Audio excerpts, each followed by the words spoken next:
এই নির্বাচনে কি তরুণদের ভোটই সবকিছু নির্ধারণ করতে যাচ্ছে? আমরা প্রায় এই আলোচনা শুনি যে এত তরুণ এবার প্রথমবারের মতো একটা জেনুইন ভোট দিতে যাচ্ছে, তাই তাদের ভোটই নির্ধারক হয়ে উঠবে। ইনফ্যাক্ট ৮ সালের নির্বাচনকেও যদি আমরা মোটামুটি গ্রহণযোগ্য ধরি, এটার মধ্যে প্রচুর সমস্যা আছে, তাও যাদের বয়স ৩৫ এবং তার নিচে তারা কেউ একটা সুষ্ঠু জেনুইন জাতীয় নির্বাচন দেখেননি।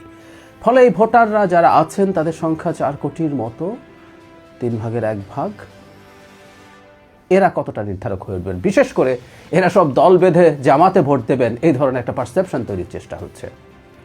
এটার কারণ হিসাবে, এই পারসেপশন তৈরির যুক্তি হিসাবে তারা সামনে আনার চেষ্টা করছেন ছাত্র সংসদ নির্বাচনগুলোকে।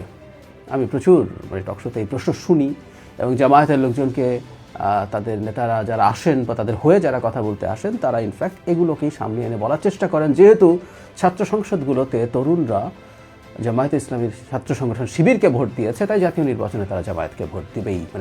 তার মানে ব্যাপারটা এরকম, এই যে তরুণ কথাটা বা জেন জি, আমরা এভাবে যদি বলি, জেন জিদের বয়স যে তরুণরা ৩৫ ধরছি আমরা, তার চাইতেও কম, এর মধ্যেই তারা আছেন। এখন প্রশ্ন হচ্ছে, ব্যাপারটা কি তাই? এটা কি একসাথে খুব মনোলিথিক ব্যাপার যে তারা খুবই ইন্টিগ্রেটেড একসাথে আছেন? একটা আমরা কথা খেয়াল করবো, আমরা যখন তরুণ বলি, আমরা যখন জেন জি বলি, আমরা আসলে একটা নির্দিষ্ট শ্রেণীকে বোঝাই, শিক্ষিত মধ্যবিত্ত, এই ধরনের একটা শ্রেণীকে বোঝাই। জেন জি মানে কি তাই? কোনোভাবেই না। বা তরুণ মানে কি তাই? কোনোভাবেই না। শ্রমজীবী তরুণ আছে, বিভিন্ন রকম শ্রমজীবিত পেশায় তারা কাজ করেন। প্রবাসীরা আছেন, প্রবাসীদের মধ্যে অবশ্য সবাই ভোট দিচ্ছেন না, অল্প ভোট দিচ্ছেন, কিন্তু দেশের মধ্যে ডাইভার্সড তাদের পেশা আছে, অর্থনৈতিক সামাজিক শ্রেণী আছে। সুতরাং আমরা ডাকসু বা আর কয়েকটা ছাত্র সংসদ নির্বাচন দিয়ে বুঝে যাব যে এখানে শিবিরকে ভোট দিয়েছে বলে জামাতে যাবে। এটা খুব বাজে ধরনের স্টুপিডিটি, এটা মনে রাখতে হবে।